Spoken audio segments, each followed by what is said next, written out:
సినిమాయి నమః. నేను mister B. నా మాట సూటిగా ఉంటది, మ్యాటర్ క్లియర్‌గా ఉంటుంది. మీరు చూస్తున్నారు mister B channel. Welcome to Monday test. ఈ వీక్ చాలా రసవత్తరమైన బాక్స్ ఆఫీస్ సందడి నడిచింది అని చెప్పొచ్చు. ఉగాది, రంజాన్ ఈ 2 పండుగలు ఒకేసారి రావడంతో ఆ అడ్వాంటేజ్‌ని ఉపయోగించుకుని థియేటర్స్‌కి వచ్చిన అన్ని సినిమాలు కాదు గానీ, ఒక సినిమా మాత్రం సూపర్‌గా జాతర చేసుకుంది.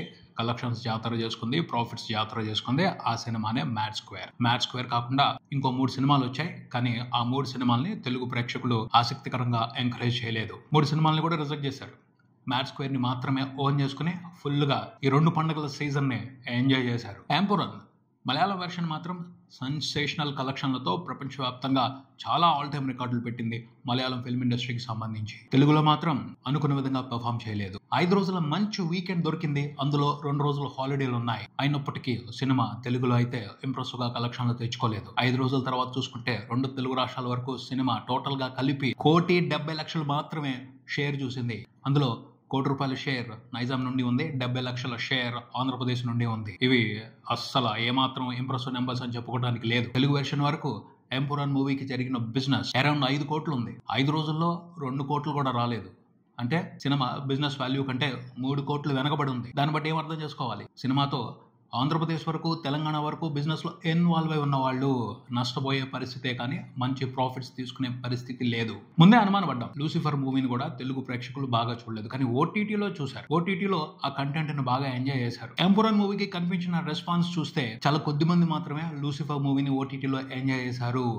ఆ కొద్ది మంది సోషల్ మీడియాలో చాలా ఇంట్రెస్టింగ్ గా మాట్లాడారు. బట్ వాళ్ళు చాలా తక్కువ అని అర్థమవుతుంది ఎంపురన్ మూవీకి 2 తెలుగు రాష్ట్రాల వ్యాప్తంగా రిపోర్ట్ అయిన కలెక్షన్స్ చూస్తుంటే. ఎందుకంటే లూసిఫర్ ఎక్కువ మందికి నచ్చుంటే జస్ట్ ఒకసారి చూద్దాం అని థియేటర్స్కి వచ్చినా ఈజీగా 5 కోట్ల షేర్ వచ్చేసేది సినిమాకి 2 తెలుగు రాష్ట్రాల వరకు. అలా జరగల.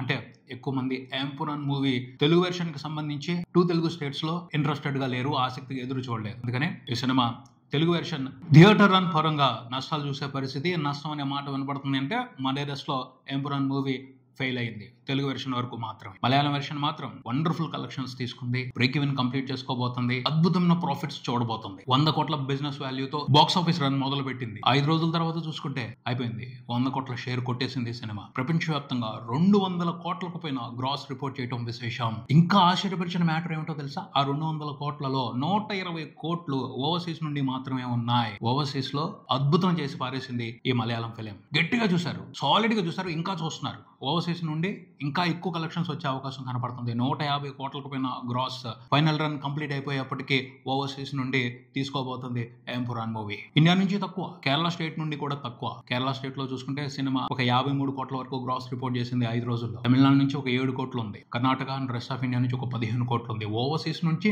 120 కోట్ల గ్రాస్. మిరాకిల్ ఇది. ఎవరు ఎక్స్పెక్ట్ చేయని మిరాకిల్ ఇది. అద్భుతం చేసి పారేసింది ఓవర్సీస్ లో ఎంపురాన్ మూవీ. ప్రొడ్యూసర్స్ మాత్రం సూపర్ సేఫ్. ఓవర్సీస్ లో సినిమాతో బిజినెస్ లో ఇన్వాల్వ్ అయి ఉన్న వాళ్ళు బ్రహ్మాండమైన ప్రాఫిట్స్ ని ఎంజాయ్ చేస్తున్నారు. కేరళలో కూడా సినిమా మంచి ప్రాఫిట్స్ తీసుకునే అవకాశమే కనపడుతుంది. సినిమా మీద వివాదం ఉంది, అది కలిసి వచ్చిందనే చెప్పాలి. మలయాళంలో సినిమా బాగా ఆడటానికి Tamil version, Telugu version, Hindi version అయితే జనాల్లోకి వెళ్ళలేదు. ఆ వెర్షన్స్ లో సినిమాని చూడటానికి ప్రేక్షకులు పెద్దగా ఆసక్తి చూపించలేదు. సో అక్కడ వివాదం ఏం పెద్దగా ఉపయోగపడలేదు. మలయాళం వెర్షన్ వరకు మాత్రం వివాదం కొంచెం ప్రమోషన్ చేసి పెట్టిందనే చెప్పాలి. సినిమా మంచి ప్రాఫిట్స్ తీసుకుంటుంది. ఎంపురాన్ మలయాళం వెర్షన్ చూసుకుంటే మండే టెస్ట్ లో సినిమా పాస్ అయిందనే చెప్పాలి. తర్వాత నితిన్ రాబిన్ హుడ్ మూవీ. మనం 10 కోట్లని చెప్పుకున్నాం నష్టం కాదు. పరిస్థితి చూస్తుంటే 20 కోట్లు నష్టపోయే పరిస్థితి కనబడుతుంది. 20 కోట్లు నష్టం అంటే మామూలు దెబ్బ కాదు, చాలా పెద్ద డిజాస్టర్. సెలవు రోజుల్లో కూడా సినిమా ఇంప్రెసివ్ గా కలెక్షన్స్ రిపోర్ట్ చేయలేదు. ఉగాది రోజున కానీ రంజాన్ రోజున కూడా సినిమా ఇంప్రెసివ్ గా కలెక్షన్స్ రిపోర్ట్ చేయలేదు. టోటల్ గా 4 రోజుల కలెక్షన్ల షేర్ 2 తెలుగు రాష్ట్రాల వరకు చూసుకుంటే 6 కోట్లు కూడా లేదు. 6 కోట్ల కంటే తక్కువ ఉంది. ఓవర్సీస్ లో అసలేం రెస్పాన్స్ లేదు సినిమాకి. మిగతా ఏరియాల నుంచి నిల్ కలెక్షన్స్ ఆల్మోస్ట్. టోటల్ గా 4 రోజుల్లో ప్రపంచవ్యాప్తంగా రాబిన్ హుడ్ మూవీ రిపోర్ట్ చేసిన షేర్ చూసుకుంటే అరౌండ్ 7 కోట్లు మాత్రమే ఉంది. సినిమాకి ప్రపంచవ్యాప్తంగా జరిగిన బిజినెస్ చూసుకుంటే 28 కోట్ల వరకు ఉంది. మంగళవారం నుంచి కలెక్షన్స్ ఉండవు, ఈ సినిమా వైపు ప్రేక్షకులు చూడరు అని అర్థమైపోతుంది. అంటే మహా అయితే టోటల్ రన్ కంప్లీట్ అయిపోయేప్పటికీ 8 కోట్ల షేర్ మాత్రమే చూసే అవకాశం కనపడుతుంది. 28 కోట్ల బిజినెస్ లో 8 కోట్లు మాత్రమే వెనక్కి వస్తే 20 కోట్లు లాస్. గ్రేట్ డిజాస్టర్ ఇది. అంత పెద్ద నష్టం కనపడుతుంది అంటే రాబిన్ హుడ్ మూవీ గురించి ఏం చెప్పాలి? మండే టెస్ట్ లో ఫెయిల్ అయిందనే కదా చెప్పాలి. బేసిక్ గా ప్రేక్షకుల ఆసక్తే ముఖ్యం. ట్రైలర్ తోనూ సాంగ్స్ తోనూ ఆసక్తి క్రియేట్ చేయకపోతుంటే రావట్లేదు. ఆ సినిమాలని చూడటానికి థియేటర్స్ కి రావటం లేదు. చాలా పెద్ద ప్రాబ్లం అయిపోయింది ఆ విషయానికి సంబంధించి రాబిన్ హుడ్ మూవీకి. ఇంట్రెస్ట్ క్రియేట్ అవ్వలేదు. మూవీ టీమ్ క్రియేట్ అయ్యింది, బజ్ ఉంది అనుకున్నారు. అది కంప్లీట్గా రాంగ్ అని అర్థమైపోయింది సినిమాకి కనిపించిన ఓపెనింగ్స్ చూస్తేనే. బట్ మ్యాడ్ స్క్వేర్ మూవీకి బజ్ ఉంది. టీజర్ తోను సాంగ్స్ తోను మంచి బజ్ క్రియేట్ అయింది. అది ఆటోమేటిక్ గానే వండర్ఫుల్ ఓపెనింగ్స్ గా మారిపోయింది. ఆ తర్వాత స్టడీగా కలెక్షన్స్ వచ్చేసాయి. వీకెండ్ 4 రోజులు కూడా అద్భుతమైన బాక్స్ ఆఫీస్ రన్ ని కొనసాగించింది మ్యాడ్ స్క్వేర్ మూవీ. అనుమానమే లేదు, సినిమాని ఎంకరేజ్ చేశారు. మ్యాడ్ స్క్వేర్ మూవీని 2 తెలుగు రాష్ట్రాల్లో ఉన్న ప్రేక్షకులు, ఓవర్సీస్ లో ఉన్న తెలుగు ప్రేక్షకులు కూడా అద్భుతంగా రిసీవ్ చేసుకున్నారు. వండర్ఫుల్ కలెక్షన్స్ ఇచ్చారు. ఒప్పుకోవాల్సిందే, ఇది కొంతమందికి నచ్చకపోతే ఆ కలెక్షన్స్ రావడం ఇబ్బంది అయితే అది వాళ్ళ ప్రాబ్లం, ప్రొడ్యూసర్ నాగవంశీ ప్రాబ్లం కాదు. బాధ ఉంటుంది, అరే సినిమా మంచిగా పర్ఫామ్ చేస్తున్నా కూడా దానికి వంకలు పెట్టి దాని మీద బురద జల్లుతుంటే కోపం వస్తుంది, ఫ్రస్ట్రేషన్ వస్తుంది. ఆ ఫ్రస్ట్రేషనే ఇవాళ ప్రెస్ మీట్ లో ప్రొడ్యూసర్ నాగవంశీ ఎక్స్ప్రెస్ చేశారు అని చెప్పొచ్చు. కానీ అసలు పట్టించుకోకూడదు. ఆయన హ్యాపీగా సూపర్ బ్లాక్ బాస్టర్ ఎంజాయ్ చేస్తున్నారు. ఆ ఆనందం ముందు ఇవెంత, వాటి గురించి అసలు ఆయన ఎందుకు పట్టించుకోవాలి? అది అసలు డిస్టర్బెన్సే కాదు. అయినా ఆయన ఎందుకు హర్ట్ అయ్యారు? ఎవరో డీప్ గా హర్ట్ చేశారు, లేకపోతే అసలు పట్టించుకోవాల్సిన మ్యాటరే కాదు. మేము యాడ్ ఇస్తేనే మీ వెబ్సైట్ రన్ అవుతుంది, అంతేగాని సినిమాని చంపేయడానికి ట్రై చేయమాకండి. కొంతమంది చెప్తూ ఉంటారు ఇది కూడా ఒక స్ట్రాటజీ ఏమో, వీక్ డేస్ వచ్చేసాయి కాబట్టి కొంచెం ప్రమోషన్ అవడం కోసం నాగవంశీ ఓ ట్రిక్ ప్లే చేశారేమో అనుకుంటున్నారు. అయి ఉండొచ్చు, కొట్టిపారేయలేం. ఎందుకంటే ప్రమోషన్ ఎలా తీసుకోవాలో, సినిమాకి బజ్ ఎలా క్రియేట్ చేయాలో, జనాల అటెన్షన్ ఎలా పట్టుకోవాలో బాగా ఆరితేరిపోయారు నాగవంశీ. మంచిగా రేజ్ చేశారు. యూట్యూబ్ అంతా ఇవాళ ఆయన వీడియోలే మోత మోగిపోతాయి. ఆయన ఫ్రస్ట్రేషన్ సంగతి పక్కన పెడితే సినిమా మాత్రం ఎక్సలెంట్ గా కలెక్షన్స్ ని రిపోర్ట్ చేసింది. వీకెండ్ 4 రోజుల్లో కూడాను 2 తెలుగు రాష్ట్రాల్లోనూ, అటు ఓవర్సీస్ లో సినిమా $1 million మార్క్ ని దాటేసింది. ఓవర్సీస్ లో కూడా సినిమాతో బిజినెస్ లో ఇన్వాల్వ్ అయిన వాళ్ళు ప్రాఫిట్స్ తీసేసుకుంటున్నారు. బ్రేక్ ఈవెన్ కంప్లీట్ అయిపోయింది 3 రోజుల రన్ తోనే. 4వ రోజు నుంచి ఓవర్సీస్ లో కూడా ప్రాఫిట్స్ జాతర నడుస్తుంది. నైజాం లో కూడా సినిమా బ్రేక్ ఈవెన్ ని కంప్లీట్ చేసుకుని ప్రాఫిట్స్ తీసుకోవడం మొదలు పెట్టేసింది 3వ రోజు నుండి. 4వ రోజుకి వచ్చేప్పటికి ఆంధ్రప్రదేశ్ లో కూడా చాలా ఏరియాల్లో సినిమా బ్రేక్ ఈవెన్ కంప్లీట్ చేసుకుంది, ఇంట్రెస్టింగ్ గా ప్రాఫిట్స్ తీసుకుంటుంది. రాబోయే 2-3 రోజుల్లో అన్ని ఏరియాల్లోనూ సినిమా బ్రేక్ ఈవెన్ కంప్లీట్ చేసుకుని సూపర్ హ్యాపీ ప్రాఫిట్స్ ని ఎంజాయ్ చేయబోతుంది. ఓవరాల్ గా చూసుకుంటే గట్టి ప్రాఫిట్స్ రిపోర్ట్ అయ్యాయి. 4 రోజుల తర్వాత చూసుకుంటే 2 తెలుగు రాష్ట్రాల వరకు టోటల్ గా రిపోర్ట్ అయిన 20 కోట్ల షేర్ లో నియర్లీ 10 కోట్ల షేర్ నైజాం నుండే ఉండడం విశేషం.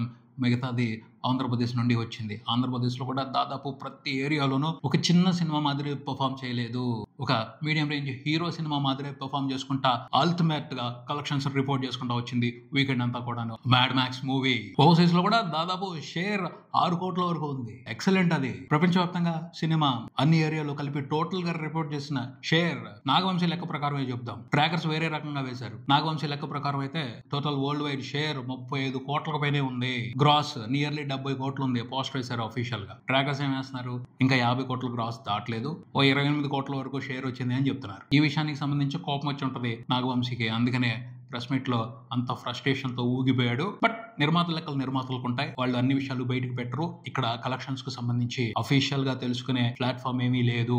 ఎవరు కలెక్షన్స్ నిజాయితీగా బయట పెట్టరు. ఎవరు అవసరానికి తగ్గట్టు వాళ్ళు దాచుకుంటారు, లేకపోతే బయట పెడతారు, లేకపోతే పెంచి చెప్తారు, లేకపోతే తగ్గించి చెప్పుకుంటారు. అదంతా ఒక గేమ్. బట్ నాగవంశీ మాత్రం కాన్ఫిడెంట్ గా ఉన్నాడు. అతనికి పెద్ద నెంబర్స్ లోనే ప్రాఫిట్స్ వస్తున్నాయని అర్థం అవుతుంది. ఈ నెంబర్స్ లో డిఫరెన్స్ ఏముందిలే కానీ ఓవరాల్ గా చూసుకుంటే మాత్రం సినిమా బిజినెస్ పైన కలెక్షన్లు సాధించి మంచి ప్రాఫిట్స్ తీసుకుంటుంది. ట్రాకర్స్ లెక్క ప్రకారం చూసుకున్న ఓ 6 కోట్ల వరకు ఇప్పటికే ప్రాఫిట్స్ వచ్చేసాయి సినిమాకి. వరల్డ్ వైడ్ బిజినెస్ తో ఇన్వాల్వ్ అయిన వాళ్ళందరికీ కలిపి నాగవంశీ లెక్కల ప్రకారం అయితే ఇంకో 2 కోట్లు ఎక్కువ ప్రాఫిట్ వచ్చి ఉండాలి. ఓవరాల్ గా అయితే ఎక్కడ నష్టం లేదు, ప్రతి చోట ప్రాఫిటే, ఊహించని ప్రాఫిట్. ఫుల్ రన్ కంప్లీట్ అయిపోయేప్పటికి డబుల్ ప్రాఫిట్లు తీసుకున్న ఆశ్చర్యపోయిన అవసరం లేదు, ఆ అవకాశం ఉంది. సో ప్రాఫిట్స్ మాత్రమే కనపడుతున్నాయి, నష్టానికి అవకాశం లేదు అంటే mad square movie Monday test లో గ్రాండ్ గా పాస్ అయింది. విక్రమ్ వీర ధీర శూర ఈ సినిమా తెలుగులో అయితే కంప్లీట్ గా వాష్ అవుట్ అయింది. ఫస్ట్ రోజునే సరిగ్గా కలెక్షన్స్ రాలేదు. 2వ రోజు నుంచి చాలా ఏరియాల్లో సినిమా కనిపించలేదు. థియేటర్స్ లో, బీసీ సెంటర్స్ లో ఎక్కువ కనిపించలేదు. కొన్ని మల్టీప్లెక్స్ లో మాత్రమే, మెట్రో టౌన్స్ లో మాత్రమే సినిమా కొంతవరకు షోలు ఉంచుకోగలిగింది. వాటికి కూడా రెస్పాన్స్ సరిగ్గా లేదు. తెలుగు ప్రేక్షకులు వీర ధీర శూర సినిమాని రిసీవ్ చేసుకోలేదు. సినిమాతో బిజినెస్ లో ఇన్వాల్వ్ అయిన వాళ్ళు నష్టపోయే పరిస్థితి. నష్టం అనే మాట వినపడుతుంది అంటే మండే టెస్ట్ లో వీర ధీర శూర మూవీ ఫెయిల్ అయిందనే చెప్పాలి. ఇది ఈ వీక్ మండే టెస్ట్. మరో వీడియోతో మళ్ళీ కలుద్దాం. ఈ వీడియో మీకు నచ్చితే లైక్ చేయండి, మీ ఫ్రెండ్స్ తో షేర్ చేసుకోండి, మీ అభిప్రాయాన్ని కామెంట్ చేయండి, ఈ ఛానల్ ని సబ్స్క్రైబ్ చేయండి. నేను mister B. Keep watching mister B channel. Thank you.